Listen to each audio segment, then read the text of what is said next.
ស្រុកណាបាទសូមអញ្ជើញមានប្រសាសន៍បាទថ្ងៃនេះហែចំនួននៅភូមិស្រែសង្គមស្រុកកោះញែកខេត្តមណ្ឌលគិរីពួកខ្ញុំបានចេញពីស្រុកអយដាវហើយយើងជិះទៅតាមផ្លូវស្រុកលំផាត់បាទដើម្បីទៅកាន់ស្រុកកោះញែកខេត្តមណ្ឌលគិរីបាទហើយក្នុងគោលដៅបាទដើម្បីទៅចូលរួមធ្វើជាកូនកដហើយនឹងចូលរួមក្នុងកម្មវិធីរបស់បងវិសុភីផងដែរដែលគាត់ចូលរោងការនៅថ្ងៃទី20បាទ7បាទហើយខាងមុខនោះគឺជាលោកគ្រូជាមួយនឹងប្រពន្ធគាត់ហើយខ្ញុំជាមួយនឹងសិង្ហាបាទទោះបីក្តៅហួតហែងប៉ុណ្ណាក៏ដោយគឺយើងបានខំប្រឹងដើម្បីទៅដល់គោលដៅបាទនេះគឺវាជាខេត្តមណ្ឌលគិរីហើយទឹកដីមណ្ឌលគិរីហើយអ្នកនរគ្នាបាទទាំងសងខាងសុទ្ធតែព្រៃបាទហ្នឹងហើយពីអ្នកសិង្ហាជិះលឿនគ្រាន់បើដែរបាទតិចទៀតទៅដល់ផ្ទះកូនក៏មិនមែនអ្នកនរគ្នាបាទនេះគឺជារោងបាទនៅមុខផ្ទះគាត់តែម្ដងបាទនេះគឺជាទស្សនវិជ្ជានៅពេលព្រឹកបាទយើងកំពុងតែផ្លាស់សម្លៀកបំពាក់បាទដើម្បីថតរូបមុនទៅហែសូមឡើងជាអុកញ៉ាបន្តិចឲ្យអ្នកនរគ្នាបាទហើយការស្លៀកពាក់របស់ខ្ញុំនេះគឺជាលើកទី1បាទហើយថ្ងៃនេះបានមកចូលរួមហើយនឹងធ្វើជាកូនកាន់ដរបស់បងភៀបបាទហើយគាត់គឺចូលរោងការហើយបាទសល់តែអ្នកកដទេដែលថាយើងនឹងផ្សងព្រេងបាទជួបគូបាទនៅឆ្នាំក្រោយបាទក៏មកចាញ់គាត់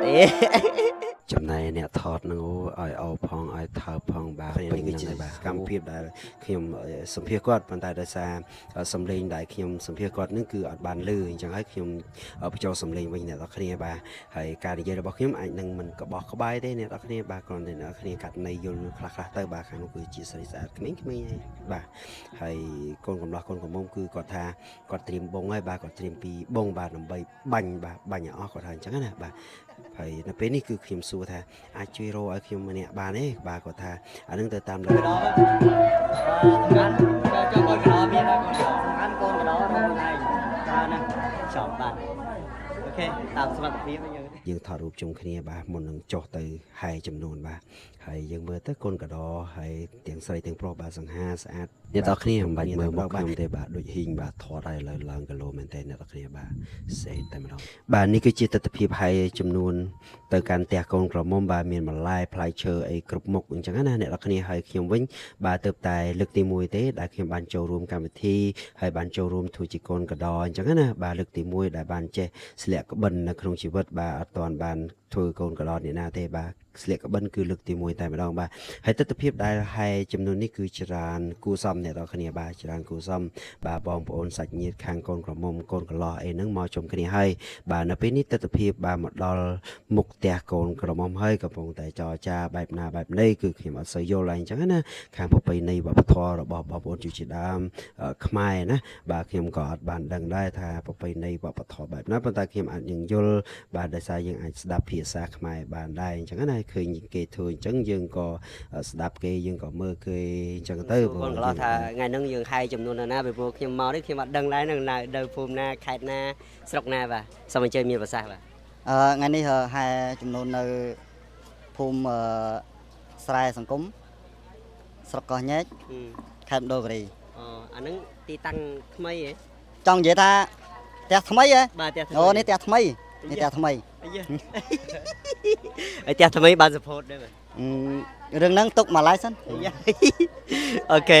បាទសប្បាយអត់បងសប្បាយបងសប្បាយរំភើបអត់រំភើបខ្លាំងបាទរំជើរំជួលណារំជើរំជួលហើយយើងផ្ញើទៅកាន់ fan នៅពេលថ្ងៃការអញ្ចឹងនៅ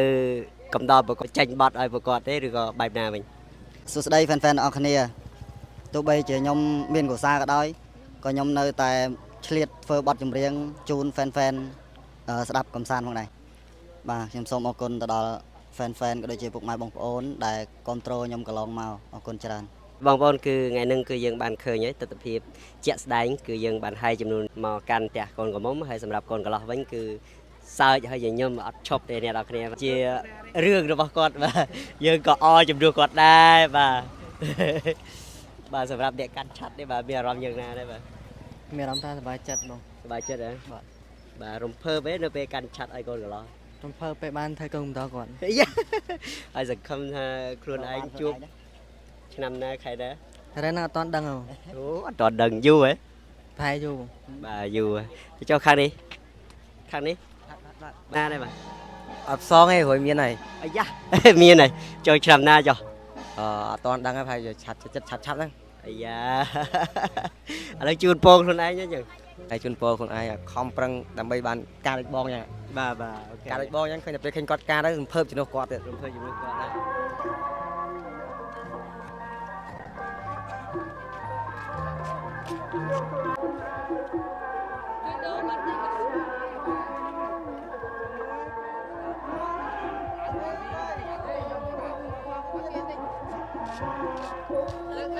លើកនេះលើកនេះលើកខាងនេះ